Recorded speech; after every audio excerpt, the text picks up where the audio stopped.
gives me great pleasure to introduce the Newark High School Junior ROTC and the presentation of the colors. Please stand.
Please remain standing for the Pledge of Allegiance led to us by Miss Heather Hartman.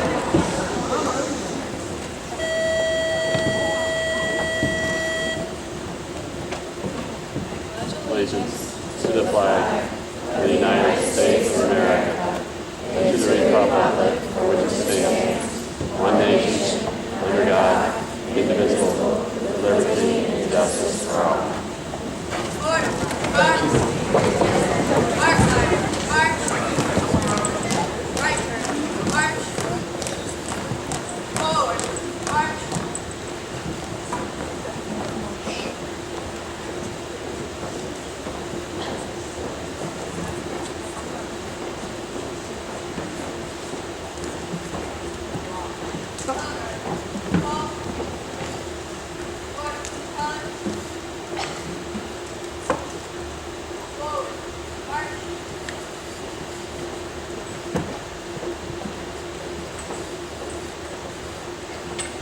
Good afternoon. Next, we're going to go ahead and have the Wilson Middle School Orchestra play us a selection of patriotic songs.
we've asked one of our own community members and grandfather, one of our own students, Mr. Mike Kelly, to come speak with us today. He was a grad from Newark High in 1968. He went to Wilson Junior High. He coaches basketball here on the MBBL. He served in the U.S. Army honorably from 1970 to 71. He served in Vietnam in 1971 with the 1st Cavalry Division. He was honorably discharged in 1976. Please, let's go ahead and give a warm welcome to Mr. Mike Kelly.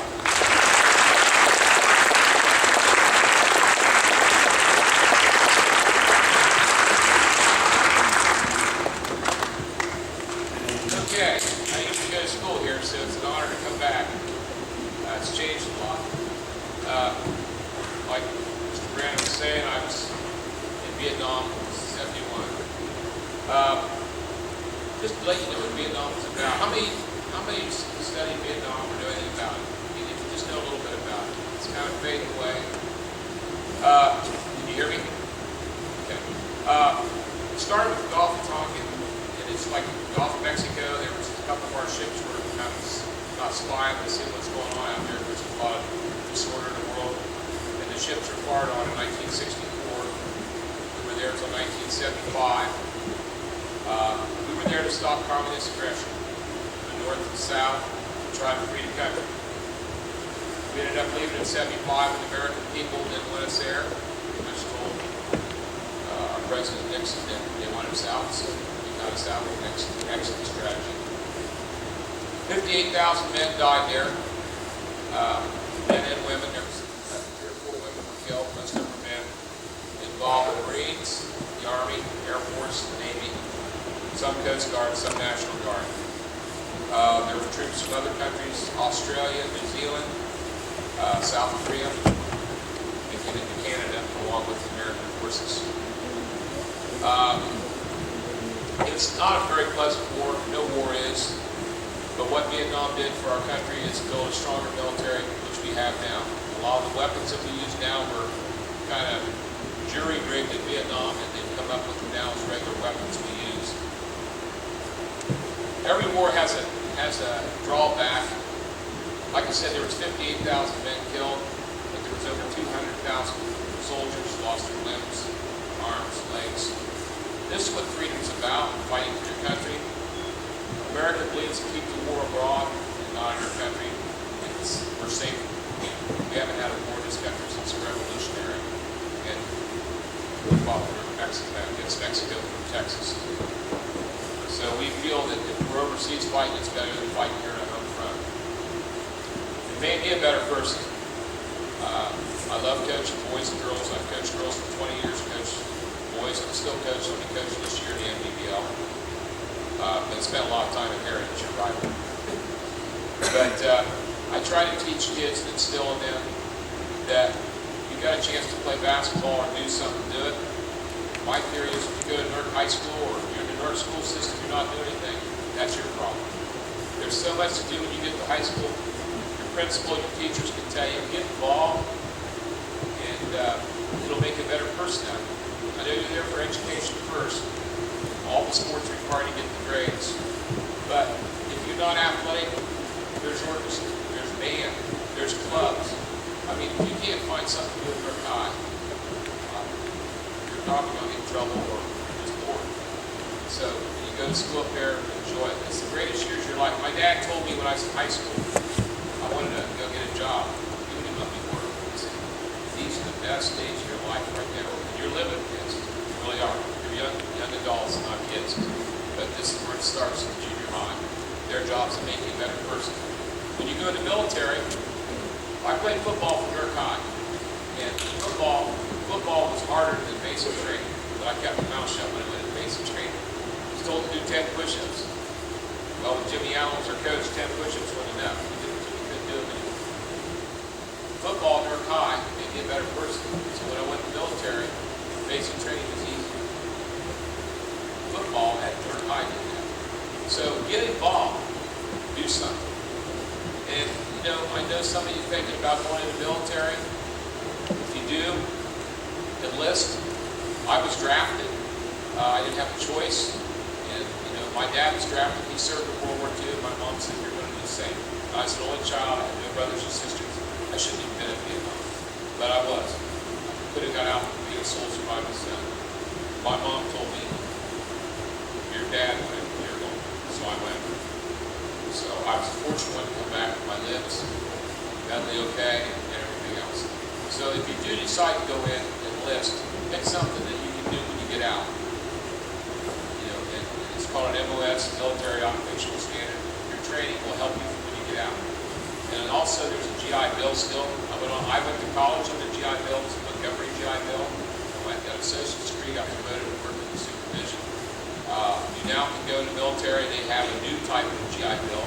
You can go to college while you're in the military, when you get out. Think about that too, okay? That's pretty much it. I was going to ask if you had any questions. Anybody have any questions about Vietnam or anything that went on over there that you know of or heard of? Come on, somebody's got something to say. Yeah, real quick. Raise your hand over there. Oh, okay. Well, I was asked to tell you what I did. I was a door gunner. I went into supplies when I first went in. I was drafted, so I didn't have a choice. I went to Fort Bragg, North Carolina for basic. Then AIT, which is Advanced Infantry Training. I went to Fort Lee, Virginia.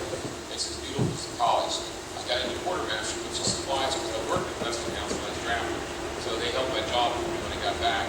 They ended up with 20 years there.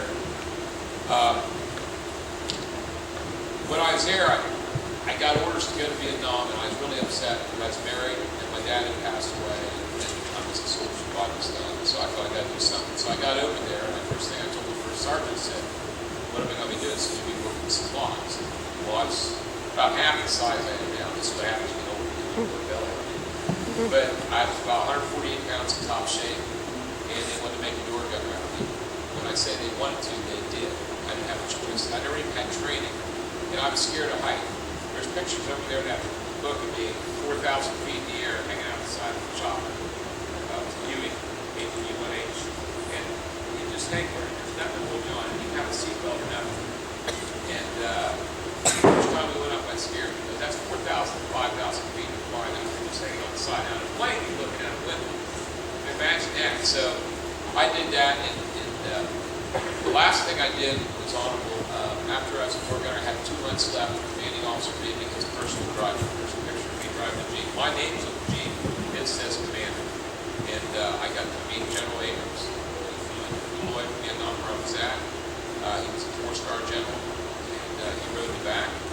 Or he rode the front. The commanding officer, the major, rode the back. I got to drive around with it. So there's been some good things come out of it. But war's not fun. It's a scary situation. But freedom we have today, freedom of worship, freedom of honor the flag, all this stuff has been done to veterans over the years. Not me, but other veterans through World War I, World War II, all the wars we fought for. Since you have the freedom of religion, freedom to go to school of your choice, freedom to be what you want in life, not what you're told to be, like in some countries. So just thank the veteran when you see him, and hopefully you guys, yeah. How long was in Vietnam?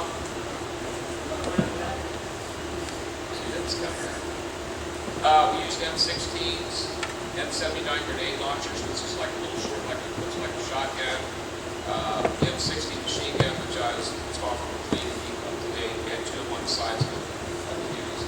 Guys, actually, 1991, I went to Roosevelt Junior High. I carried an M16 in there. Things have really changed a lot. Brought one in here today. It was fully unoperational. It was fixed so it wouldn't work. I carried it in school, and just like you guys are doing here, my daughter was there, and they got to see what it looked like. But you can't do that, unfortunately, today. Weapons are dangerous, and we all know what goes on with that. So I can't do that. But I did it back then. That's the weapons we used. We had artillery on 5.5 and 7.55s that surrounded our base with 10 helicopters and stuff like that. Any other questions? Yeah. I was one of the fortunate ones. It's not a safe job being a door gunner.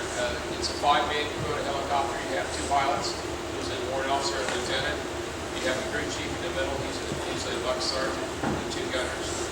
We land the chopper, refuel, I'm usually the one who gets out and fuels. When we take off or land, you're dropping the rotor down, and usually we're able to let the rotor right to this, and land easily. I'm amazed at the number of helicopter wrecks, crashes goes today, because in Vietnam we didn't really have that many other being shot down. The training is good, it should be. You can audio rotate, turn your engine off, turn it back on, it'll flip the rotor's going the other way, so you do this and go down. It just makes me mad to see these guys crashing the chopper. There's no reason. So better choppers to do. Actually, there's the chopper that I flew in at the American Legion. It's on 4th Street. There's one that sits back. It's a Huey. It's exactly the same. We got it to the side of the 6. Any other questions? Yeah. What kind of tanks did you guys use? Kind of what? Tanks. Tanks. Oh, M60 tanks was the most popular Dusters. I wasn't around tanks much. Not really crazy about them. I've never been in a helicopter, but the Duster is it's kind of got a frontal where you can crash through buildings and stuff. It's more like a bulldozer type tank. The M60 is a real popular tank that they carried over from World War II. A lot of our weapons we still used it. They used in World War II under the M16. Yeah. How the draft work? There is no draft right now. The last draft was in 1975. I'm proud to say that. I'm proud I was drafted to serve my country, but you don't have a choice. I guess I'm lost on this one. They say that kids today have to register. It's still okay. It's still selective service, and they're the ones that do the drafting. So in case there's a major war, a real war, God forbid, because the world's in for a surprise. They think what we got out there now is what we got. We got more weapons than what you can imagine. If we ever turn loose everything we got, it's Katie Bar the war. We're not even using it. But what the draft works this way, when you turn 18, you have to go down to the post office and register, fill out your name and address and everything, your date of birth, and then what happens, you will go down to, if you get drafted, they'll call you up, they'll send you a letter in the mail, it's your job. So you just got drafted, you have to go, usually swear in somewhere. I went to Columbus to swear in 4 days, which isn't there anymore, but yeah.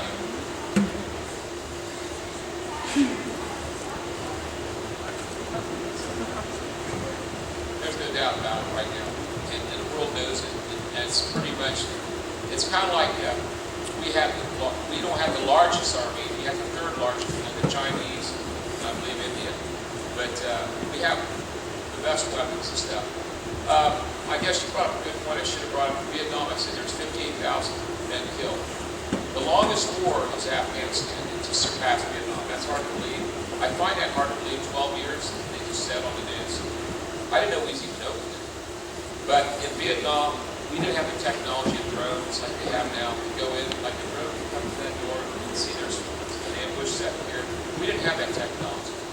I actually was one of the first guys that said we wanted to use a starlight scope, which is now infrared range, which is, you float good at night and see an image.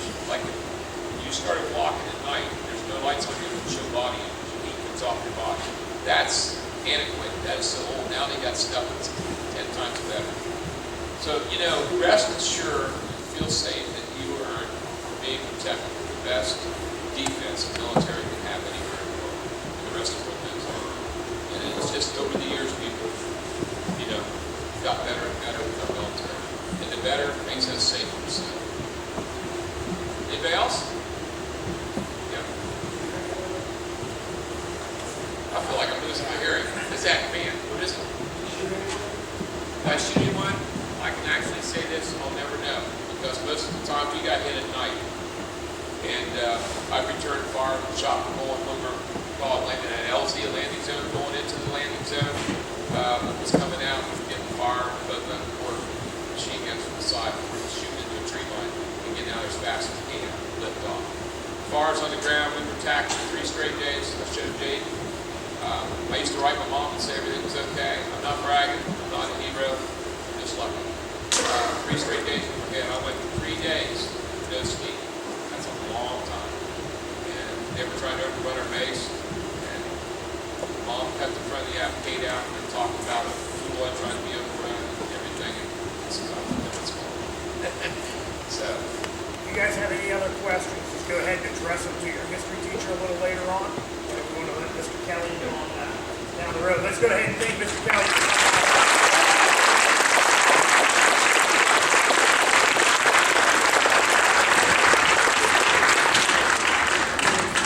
Now our Wilson Middle School band is going to go ahead and play us a song selection.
We're now going to go ahead and watch a short video, show tribute to our veterans and Veterans Day. So go ahead and just sit back here.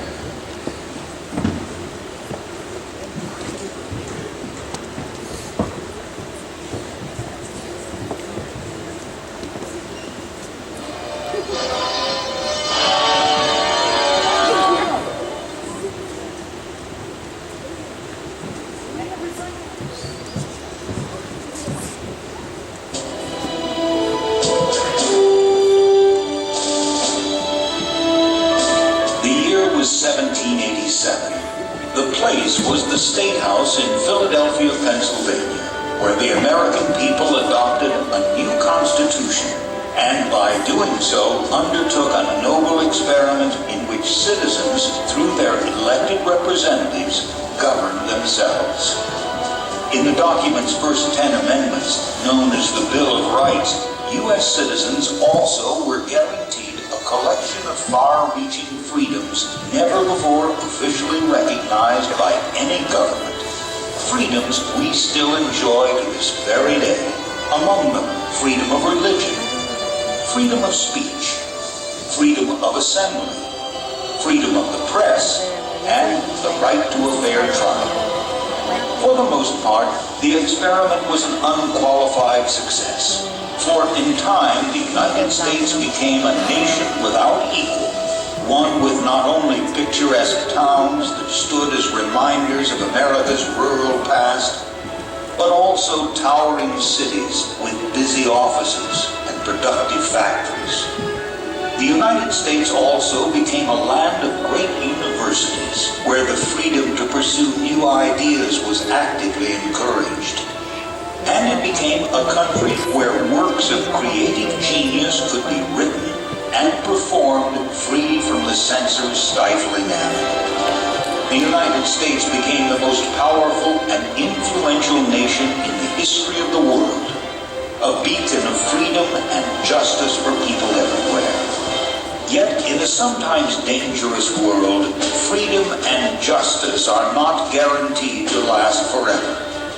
Indeed, throughout our nation's history, there have been times when our freedoms have been tested. For there has never been a shortage of tyrants who do not share our country's commitment to human rights and to the dignity of the individual. Often, these despots have been responsible for the deaths of millions. When left unchecked, the destructive power of these dictators has been horrible and has thrown countless numbers of people into lives of abject misery. Regrettably, these ruthless fanatics have not disappeared in the 21st century. Yet America, more often than not with the help of its armed forces, has always met the challenge. The men and women of the Air Force, Navy, Marines, Army, and Coast Guard heroically provide a protective shield for the United States of America. One day each year, on Veterans Day, we hold ceremonies to honor those heroes and heroines. It is one way our country shows its appreciation for the sacrifices our military personnel have made to protect the United States and its friends. Veterans Day traces its beginnings to World War I, which began in 1914. When the troops came home victorious 4 years later, many felt a day should be set aside to honor all the Americans who had fought in that terrible conflict. The peace came on the heels of an agreement to stop the fighting, an armistice signed at 11 o'clock in the morning on the 11th day of the 11th month, November 1918. 1 year later in Washington, D.C., President Woodrow Wilson declared that November 11th would be called Armistice Day to honor all World War I veterans. The holiday was celebrated every year after that, although it didn't become an official federal holiday until 1938. For more than 2 decades, it was hoped that a worldwide conflict would never again break out. But in 1939, World War II began when German troops invaded Poland.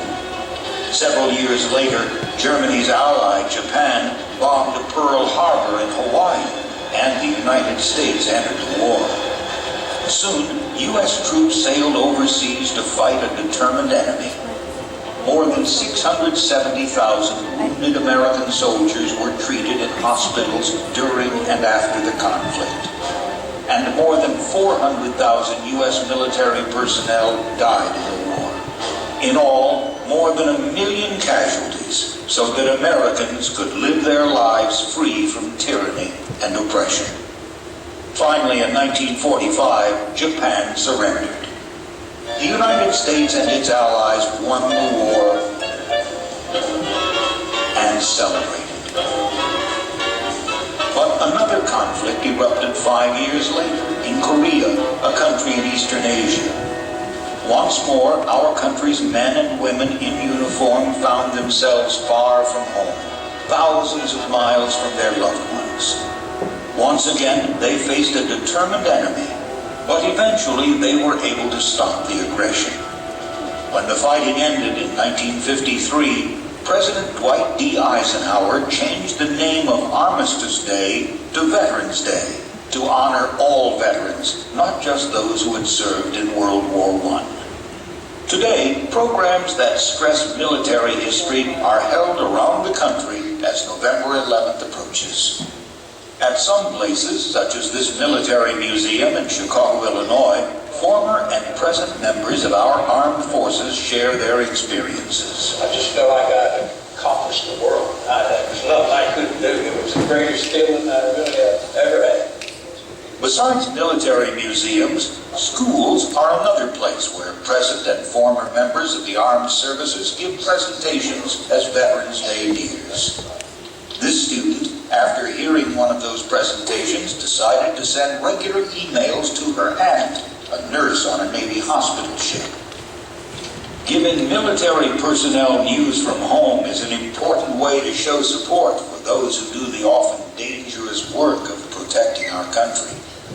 Gathering, packing, and sending small presents to members of the military overseas are still other Veterans Day activities in which school children often participate, especially when our country is at war.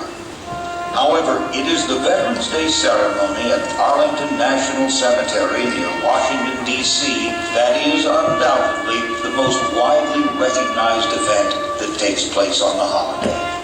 On that day, a wreath is placed at the Tomb of the Unknowns, a burial site where a small number of unidentified soldiers from various wars are buried. People also gather at war memorials on November 11th to honor our country's fallen heroes and heroines. The World War II Memorial and the Vietnam War Memorial in Washington, D.C. are two of the most well-known. For the people who gather there, it's a time to pay homage to and remember the brave military men and women of bygone years. Many make a tracing or rubbing of the name of fallen comrades. Of course, there are also Veterans Day parades in many communities around the country. Typically, patriotic music, floats, and marching soldiers are seen at these events. Of course, veterans participate too, and as you might expect, speeches are given. I encourage all Americans to recognize with appreciation the sacrifice and service of all our patriotic veterans.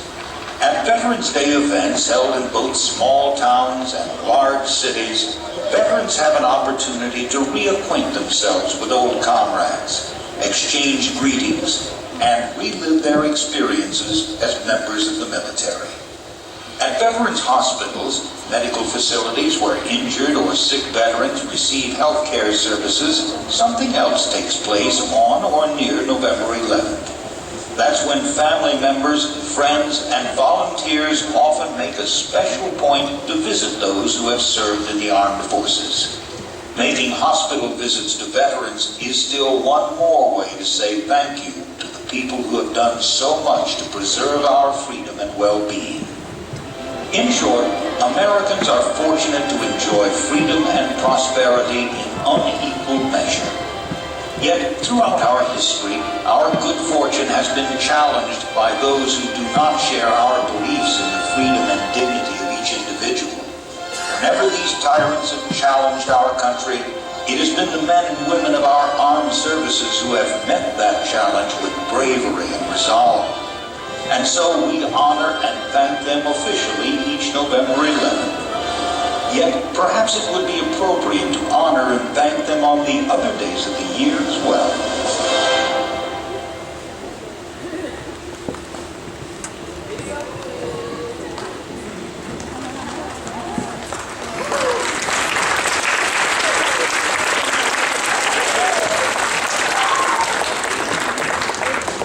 Thank you. We have several guests here today. First, I'd like to recognize two of the Wilson staff that I know of that are veterans, Mr. John Martin and Mr. Scott Kruger. Both have served.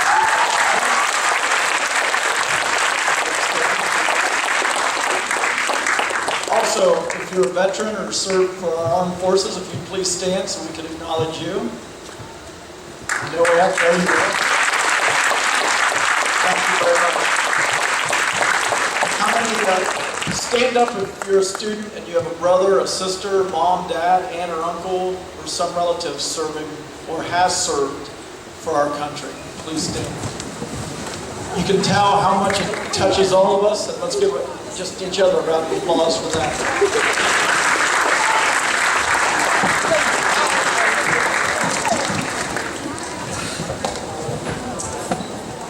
Veterans, you an invited guest, you are welcome to stay this morning in the cafeteria. We have some punch and cookies, is my understanding. Also, students, Mrs. Gleason, I think Miss Annette, and Mr. Kelly brought some items in that we'd like you to look at. So as you're exiting, we'll dismiss by grade level. If you could walk by those tables, then I need you to turn and go back down the 6th grade hallway. Okay, once you've gone through the gym. Also, I think we came out of first period, so as soon as we get back, I think we're going to have to skip second period and divide up Well, we can still go back into second period for a few minutes, I guess. And then divide second and third up, and then we'll be normal day from fourth period on. I'd like to thank Mr. Schott, Mr. Late, Mr. Brandon, Mr. Ross, and I'm sure there's others. Miss Annette, I know, is organizing some things for our Veterans Day Assembly, but thank you to the orchestra and the band students as well. At this time, that concludes our Veterans Day Assembly, and sixth graders, you can go ahead and line up and view the honors at the top. Thank you. Marty!